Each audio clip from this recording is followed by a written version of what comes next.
Welcome back, boys. It's been a week since we've been out here. We are continuing to work on getting this clutch swapped out, and a couple other surprises in store for this episode, so stay tuned.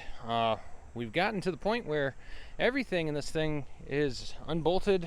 The only thing that's in still is the driver's side CV axle on the back side there.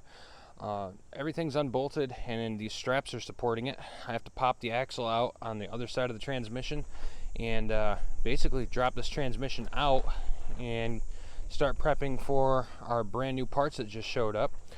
We got our flywheel, our pressure plate, our clutch disc, new throwout bearing, a replacement throwout bearing for the one that came with the kit, and our clutch alignment tool. We've also got some brand new fluids and some parts that we're going to be swapping out once we remove this thing. So also rear main seal, we got to do that still. It's going to be a long day. I'm thinking today and tomorrow. Hope to have this done in the next 2 to 3 days. It's, I don't know, mid-afternoon on Monday, so I guess we'll see how long this actually takes to do. I'm going to climb under this car and start trying to wrestle this transmission off, and hopefully what I can do is unscrew this rod and lower it close enough to the ground where maybe the jack can take up the extra couple inches that are left, and get this bad boy out of here. So let's get right into it and see if we can get this thing pulled out, guys.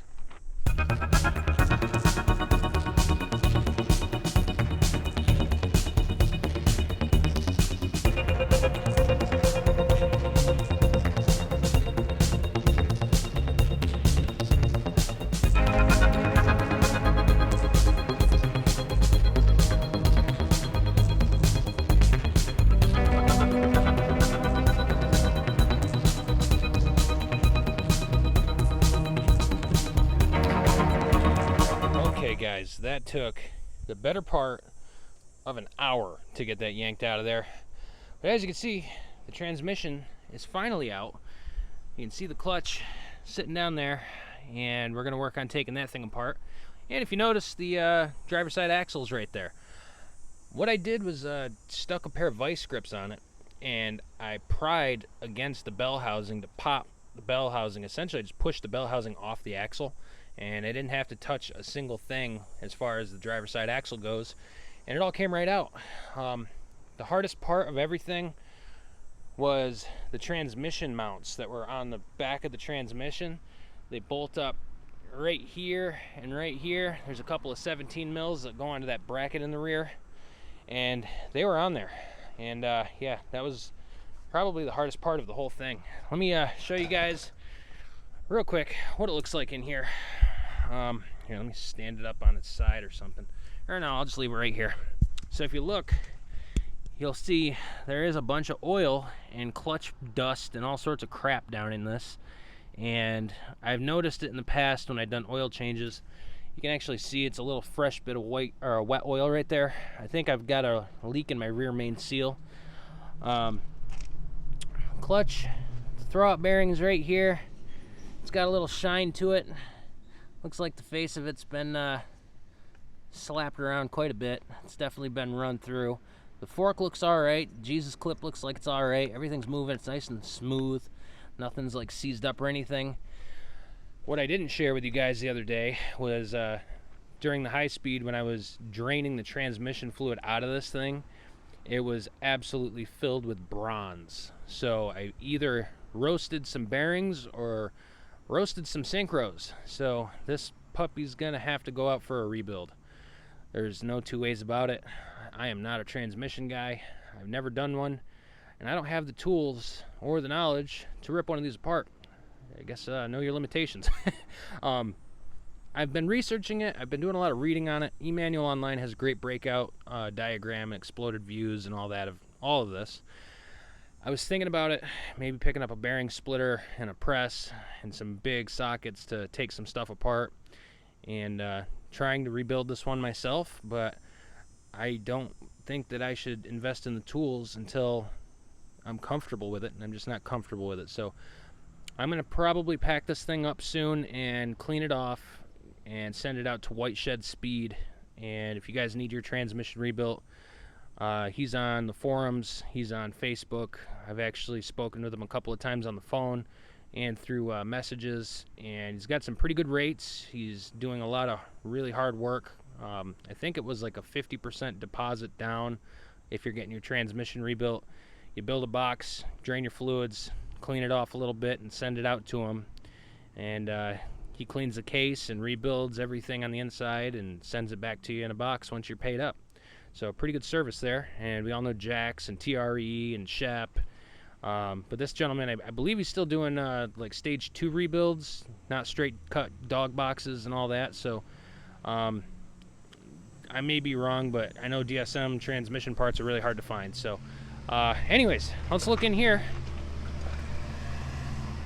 Yeah, you can see everything is there. That is the OEM clutch. That is the stock Mitsubishi clutch. You can see there's the little Mitsubishi star, or the symbol right there, or it's an OEM replacement. So this clutch may very well have 238,000 miles on it.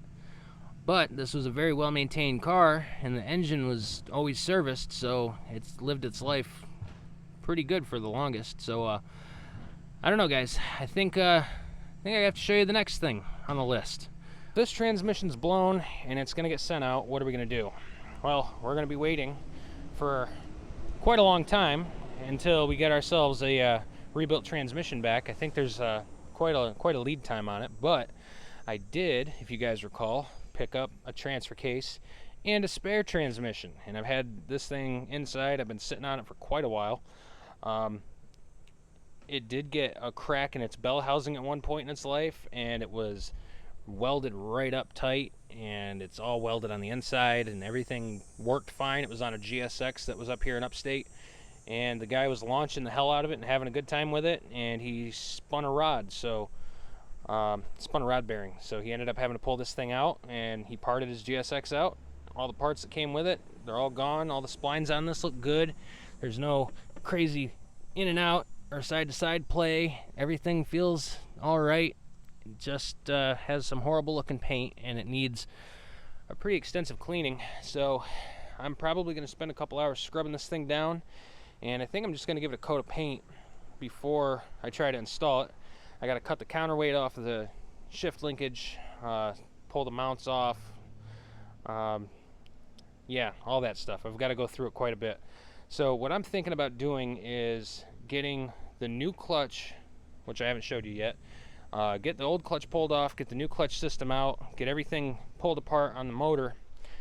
We're going to go ahead and get this thing out of here and start back with the rear main seal.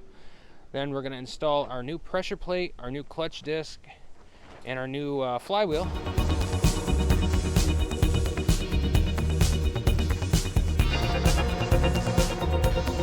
Alright boys, we got our OEM clutch disc right here. And I found that this thing is pretty destroyed. She's been beat up pretty good. So the edges are all starting to fall apart on it. It's got a lot of it's right down to the rivets in a couple of spots. The springs are very, very loose inside here. Everything you can, I don't know if you can hear this. It sounds very loose. It's very worn out. All the cages are rattling. You can move them. It's definitely cooked. This is the pressure plate. It has been cooked. A lot of heat scoring. A lot of glazing on the outer edge. She's definitely done for. It's pretty worn down. It's almost to the service limits. It started to chew itself up and get flush with these rivets down here. All the fingers are intact. They're a little on the not so tight side.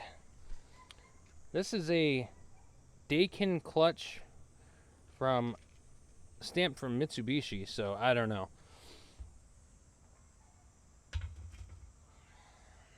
It is full of grease.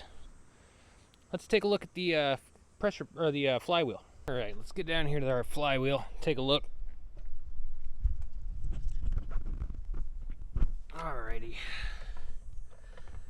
So you can see I just sprayed it with a lot of parts cleaner, but you can see she's pretty glazed over. It's not in terrible shape, but it's definitely got some wear on it. Dare I say this one may be able to be resurfaced if it were ever to be reused by somebody. We're not gonna worry about that because we got something new, but let's see if we can get this flywheel yanked off and take a look behind it and see if the rear main seal looks like it's been leaking, as I suspect it has.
Here we are, boys. We've got our new rear main seal put in, and now we've got a big portion of what we needed to get done knocked out. Everything is pulled apart, rear main's replaced.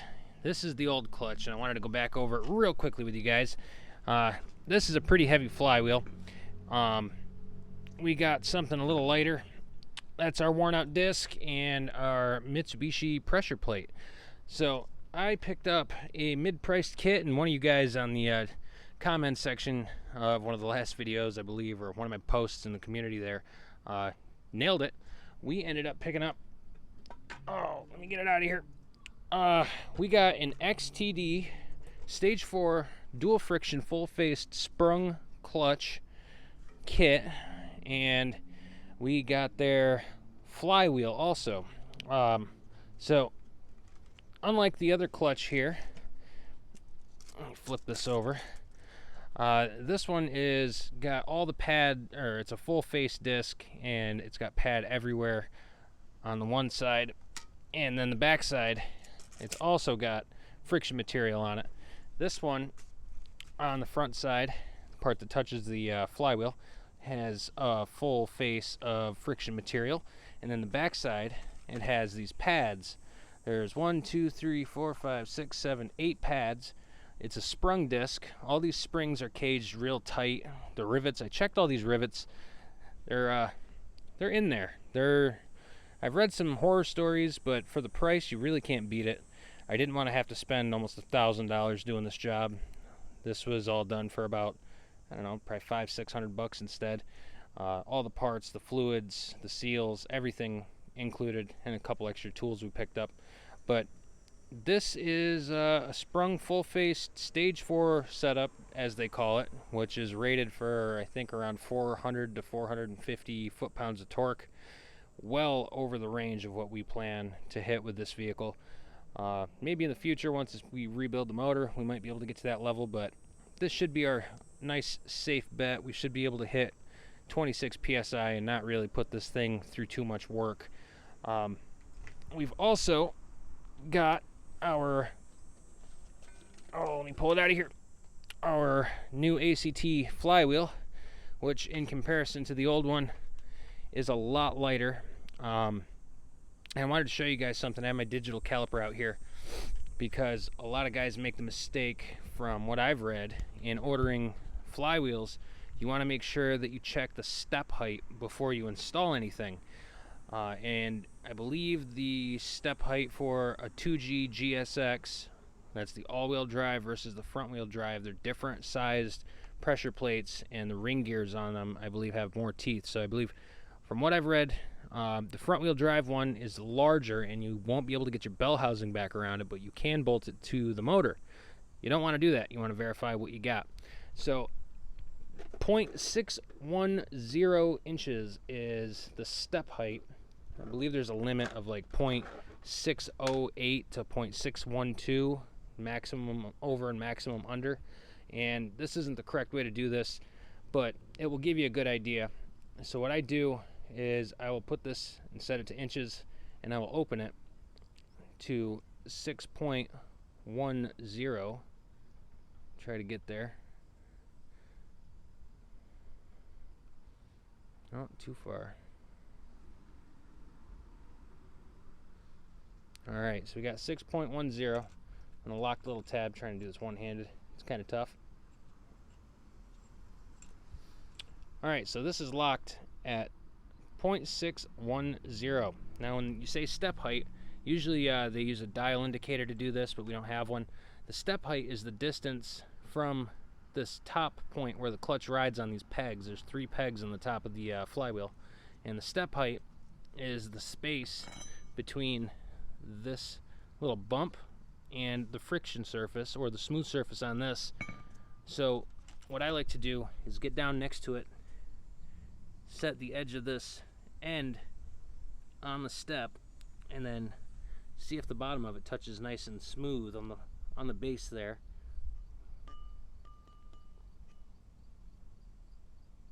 And once you get vertical, it should show 0.610. Looks like I separated it just a little bit, but verify that this is the same, and this is also the same from the step point to the face where the clutch touches.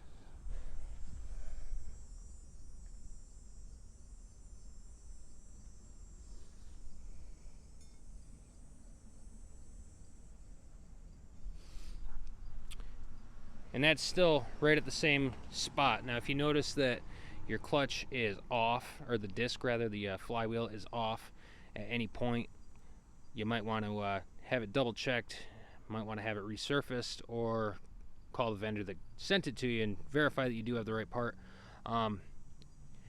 You're not supposed to just check the ends here either. You're supposed to put a straight edge straight across these posts and check multiple places all across the face of where the pressure plate meets the flywheel, where the clutch disc will touch right here. So all these shiny silver spaces, if you put a straight edge across this top peg going to this top peg, and you measure from that straight edge down all the way across, and then turn it and check it all across the face of this, it should all be at 0.610 inches. I don't have a dial indicator, but I do have this little guy, so hopefully that gave you guys some sort of idea. And I've already checked these things off camera prior to doing this and verified that everything is correct. There's the same amount of teeth. The only difference here is the weight. That one weighs a few pounds more than this one, and it's brand new. So other than that, everything from that system, the old system, to the new system matches up. I don't think the quality is terrible by any means. I know it's a budget eBay style clutch, but it seems like XTD hasn't really made a bad product in quite a while. I know that people stay away from the stage 1, 2, and some guys grab the stage 3 and stage 4 6-pucks. The 3 and the 4 is what I've read, and a couple of buddies of mine, they've run them, and they said that they loved them. A couple of guys are still driving around 10,000 miles later with the same 6-puck stage 4 clutch that they bought from XTD. So they haven't had any issues, and of course we're not going to use that release bearing. I picked up a OEM release bearing. I don't know what brand that one is, but I don't trust it. Maybe it would work, maybe it wouldn't. This is a hell of a lot of work to just toss in a bearing that I'm not sure about, so I'm going to stick with the OEM Mitsu bearing, replace the throwout bearing. Like Jafro says, it's a throwout bearing because once you disassemble everything, you grab that bearing, you throw it out, and you get a brand new one. So we also have our clutch alignment tool. So we are going to start by installing our brand new flywheel. We're going to Loctite the bolts. Then we're going to go ahead and stick our clutch disc on, get our pressure plate installed, and bolt all this stuff back together, and get working on our brand new used transmission. Get it ready to start going into the car here, and hopefully we can be ready to put this thing back together tomorrow. We'll see how far we get today, but I wanted to share some of that information with you guys and show you some of this stuff. Honestly, this thing right here, I thought that the rivets might be loose or something, or I would have to, replace something or re-rivet a couple spaces. I thought it was going to be a little bit janky for the price, but it seems pretty good. Honestly, I don't know, if it's going to work out as great as something else, but I'm going to give it a whirl. And if we end up having to replace this clutch, we might just keep the pressure plate and the flywheel and grab like a ACT disc or something like that. Because unbeknownst to me, I didn't even think about it. You can grab a like a Fidanza flywheel, or in my case an XTD light flywheel. It's chromoly flywheel. You can pick up a different variety of flywheels. Some of them have replacement friction surfaces that bolt in and bolt out. That's kind of cool. If you're burning them up constantly, you can pick one of those up, and you can just order straight discs off of like Extreme PSI or ACT.com, ACTclutch.com, whatever one it was. They sell just the street discs. So I think they're only like $120 or something like that, depending on where you look. So anyways, enough talking. I'm going to get after getting this stuff put together. I think that our rear main has had enough time with a new RTV to seal up. Just got to throw a couple of 10 mil bolts in the bottom of that plate that came off and clean this thing off just like you would if you were installing brand new rotors in your car. You're going to clean all the surfaces off with brake parts cleaner, make sure they're all nice and shiny and ready to go, no grease or packing oil or anything on any of these parts. And we're going to start to bolt all this back up and get it ready to roll.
that was a lot of stuff to get done in a short amount of time. I'd say in about a 2-hour span, we've got our rear main knocked out, everything's cleaned up, resealed, reinstalled, and our clutch is now in. Our new flywheel pressure plate and clutch disc are all ready to roll. And you see a couple of spots where paint's missing. I made the mistake of accidentally dripping some brake clean on there. But anyways, we got the flywheel torqued down to, I believe it's 96 to 101 foot-pounds. I did mine up to 55 foot-pounds in a star pattern, then went back over it and got it up to 98 foot-pounds. That's where I left the flywheel. Loctited the bolts.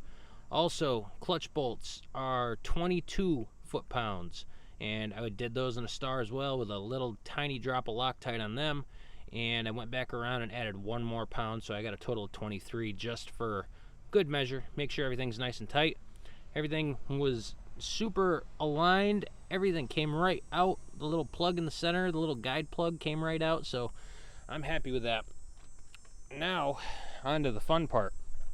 We've got to get this transmission cleaned off and ready to roll, because we've got to get this old nasty paint off. I've actually been using Goo Gone graffiti remover, and I covered a couple of spots that obviously electrical connectors that I didn't want anything to get into, but this transmission is in dire need of some scrubbing, so I'm going to spend a few minutes scrubbing this thing down, hopefully get it cleaned off to the point where it looks halfway decent. And then we have to take off our mounts. Front and back mounts have to come off. We have to cut the counterweight off of this so it'll clear the radiator hose, and basically just get this thing in a better situation so we can better presentation so we can get this thing installed in the car.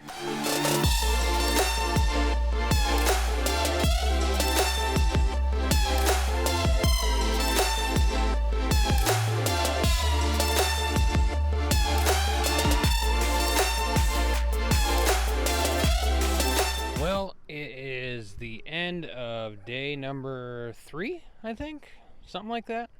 Got a lot done today.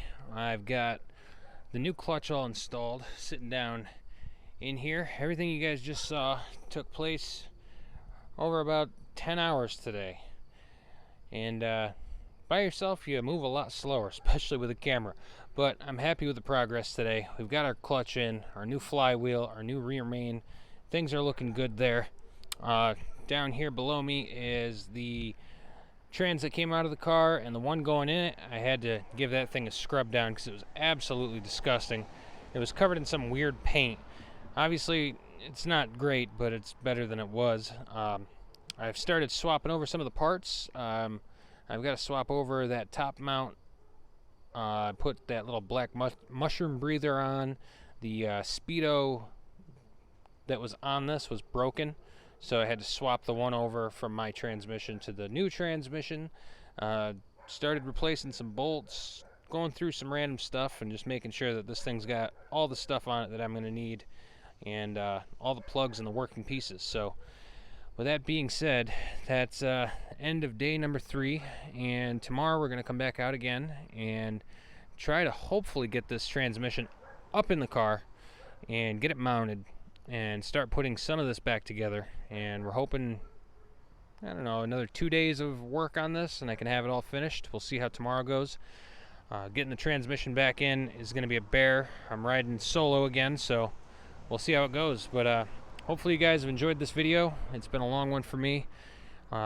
Make sure you like, subscribe, share. Check out todaysprojectguide.com and pick up some merchandise if you guys want to support the channel further. Follow us over on Instagram, and I guess we'll see you tomorrow for part number, 4? Sorry, I'm a little delusional now. But anyway, guys, thanks for watching. Take care.